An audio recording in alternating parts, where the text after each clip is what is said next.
Namaskaram. Welcome to yet another episode of Arimugam. Today we have with us an established dancer, teacher, MEGHA Shetty, who has been trained in Tanjavur style of Bharatanatyam. She has established her dance school Bay Area Nritya Gurukul in the Bay Area for the past 21 years. Welcome Megha ji to our program. Thank you so much for coming today. Thank you, Lakshmi. Thank you so much for having me over. 21 years of teaching and away from India. Learning in India and teaching abroad. What has been your experience? The learning experience as well as the teaching experience. For learning, I have learned from Sri Rajarajeshwari Bharatanatyam Kala Mandir. Okay. I've learned from a couple of teachers over there. I have been deeply honored to learn from Guru Mahalingam Pillai. Very briefly from his son Guru Vishwanath, from his nephew, Guru Vasanta Kumar, and from his niece Guru Srimati Shanti Shekhar. So learning from so many teachers has definitely been a very, very, very valuable experience for me. I have, I remember starting at the age of 7 and learning the adavus and going on with, with the bigger pieces. Later, I had the opportunity to learn from the senior student of Guru Mahalingam, Sir, Guru Lata Raman. So my learning experience over there has been, it just felt like a regular routine, I mean, you go to school, you come back from school, you do your homework, and twice a week you go to dance class. So that was a very, very regular routine. Come back, practice, and then try to remember the steps that you've learned and go back again the next week. About teaching over here, it has been good in a way. Different experiences in different states I've been. I started teaching in Maryland when we moved to Maryland for a few months because I couldn't find any students because I couldn't see people. It was winter when I moved there. So I actually went out telling people that I'm willing to teach and they don't need to pay me fees. They have to just come and learn. So I started then, and maybe for about 6 months we were in Maryland and then moved to New York. And for a year taught in New York. I remember teaching a girl who was not able to travel to come to my home, and I personally volunteered to go to her house and teach because I was so passionate about teaching. And I remember taking my daughter who was just a year old. So I would, teaching over there was great. It was there for a year. I had a couple of students, then moved to the Bay Area and slowly started, having more and more students and started increasing my, strength of the class, of the school. Yeah, that's what I would say about my teaching. Are all the students coming of Indian origin, or do you see people of the Native Americans, the people here also show interest in our art forms? I have had a couple of people who've shown interest, who've asked, but I have had only Indians come and learn so far. Yes. Yeah. How do you see the dancing? Is the learning part or the teaching part a bit different there than you may not have been to the southern part, but watching the traditional dance forms learned from Chennai, do you see any differences in how the art form is, presented? Right. So when I started learning, honestly, I didn't know. I mean, I wouldn't know what to compare it with. But right now, when I come here and, I see how it is taught, I would definitely say that now I think probably language was a barrier for me. So when I was learning, I knew my peers who knew Tamil would get their abhinaya right away. But for me, I had to ask the meaning and keep asking, what does this word mean, and what is, what is the meaning of this sentence? Because the subject and predicate, it always shifts. So it was hard for me to initially in the beginning to know. But that sense I got only after I saw the difference after moving here. That time it just seemed very natural and it seemed very normal for me to not know and to learn. Now I think language was a big barrier. Yes. So how is that language barrier coming when you teach here? Does it bring a barrier here? That's a very good question. So because I recognized that was a barrier for me, language was a barrier for me, I make very sure that before I teach a piece, I have the lyrics and I have the word-to-word meaning and I have the meaning of the sentence. I always send the lyrics to my students before they start learning the piece.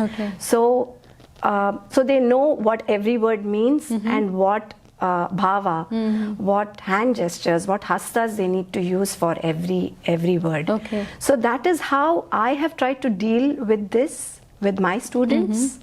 And it has helped. It has definitely helped. It has definitely helped. I would say even as a teacher, even now I find it difficult to memorize some of the lyrics, but it is just the constant listening. I have to keep listening, to the audio again and again to get it memorized. So more so for my students, it's even more. So I tell them when they are probably after dinner, they're not doing anything and just sitting, just play the audio and just keep listening to it. Just keep listening to it repeatedly, which makes them, help memorize, familiarize with the lyrics and memorize the lyrics. So we are now in the pandemic. Everything is going online. So how challenging it has been for you, the teaching part, the performing part through online media? Yes. It has been, when I initially thought of starting lessons on Zoom, I thought I would not be able to do it. I thought it was something which would be beyond me because I'm technologically challenged too. But it was surprisingly, it just felt that in the first few days, it just took me about 3 or 4 days, to get familiar with it. And I was okay with it.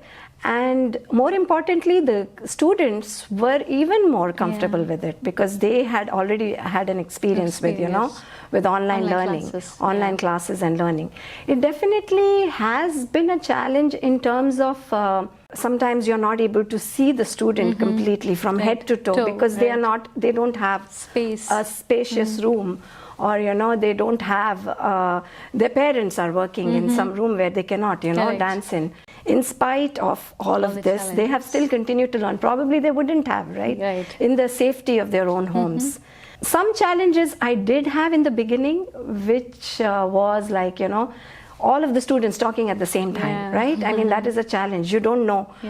Here in the class, we just have to do in the particular ones, and they keep quiet. But here, they all want to ask a question at the same time. So what I have worked it out is, everybody is on mute, and they have to raise their hands before they, speak anything at all in class, even if they have to go to the restroom or they have any question, they raise their hand, and only after they raise their hand, the question is answered. If they don't raise their hand and they blurt out, I never answer that question. So over time, they understood, they know what discipline to follow and what rules to follow in the class. As a kid, when we are taken to a dance school, we learn, we slowly find interest in it, passion, and we learn. Do you think one has to concentrate only on one art form, or learning multiple art forms at the same time? Would it be helpful in learning, or is it okay to learn like that, or one should be always concentrating on one particular art form and try to master in it? Okay, that's an interesting question. I would say when a student starts learning, the student should take a few years to get that art form completely, to know the postures, to understand that art form. Definitely should learn the other art forms if they are very, very passionate about it. They should definitely explore it, but not do it when they start learning, not learn 2 or 3 at the same time together.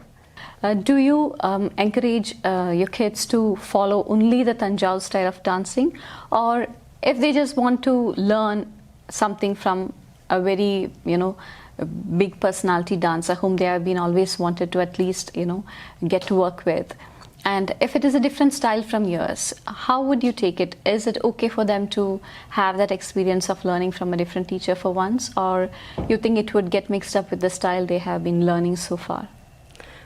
I would definitely encourage them to take workshops from other teachers, because change in style doesn't really hinder with what they're learning. But just getting an experience to learn from an experienced teacher would take the experience a long way. Right.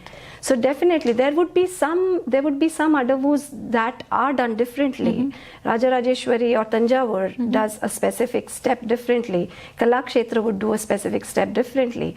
But I would tell my students not to get too worked up about that difference, you know.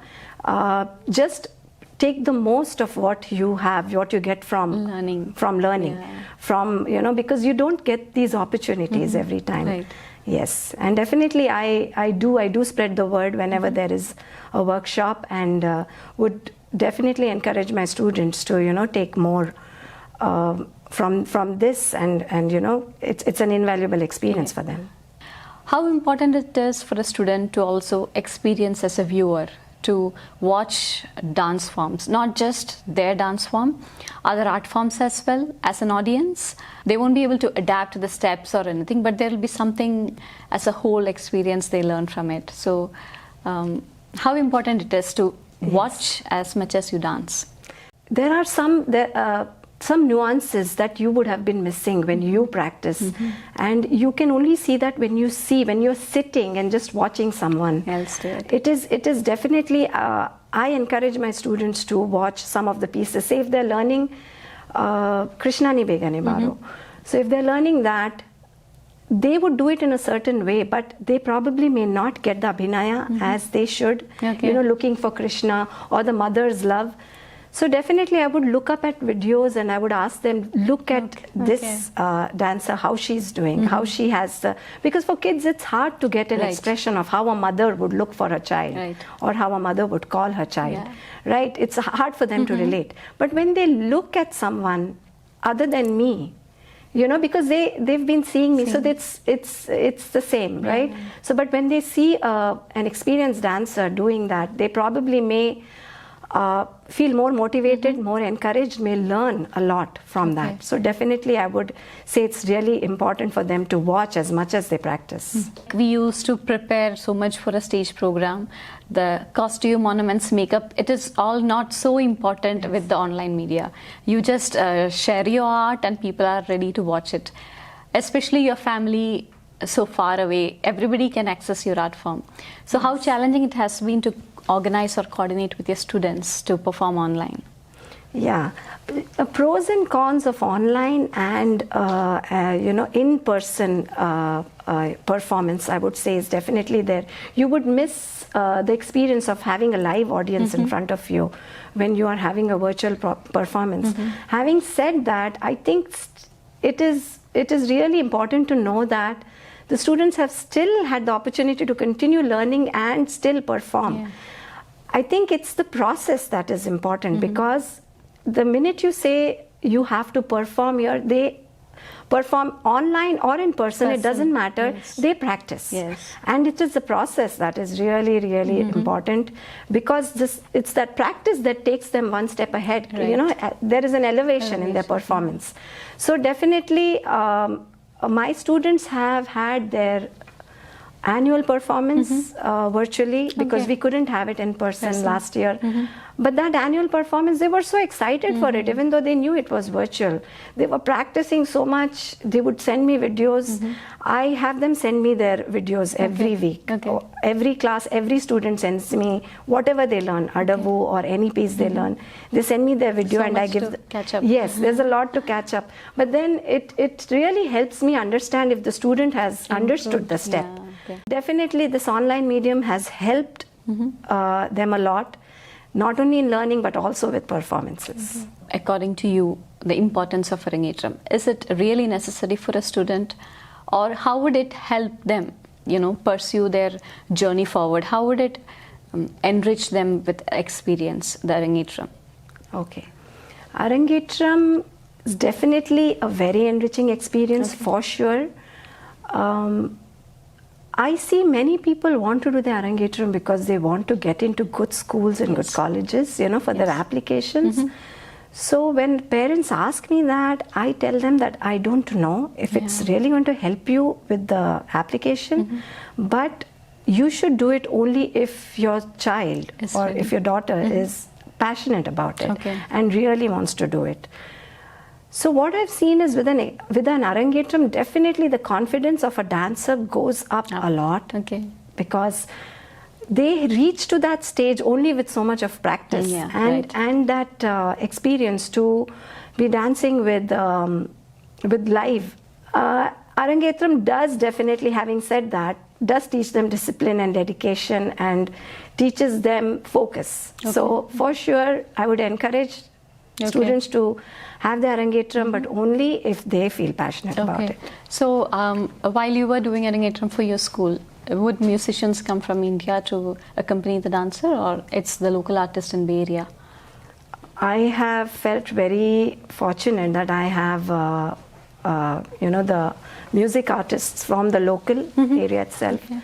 Yeah, so for the Arangetrams, for the last few Arangetrams that I have had, vocalist Srimati Jayanti Umesh and Sri Ravindra Bharati, Mridangist, and Sushil Narsimhan as you know, he plays the flute and he plays the violin, and Ashwin Kumar with the flute.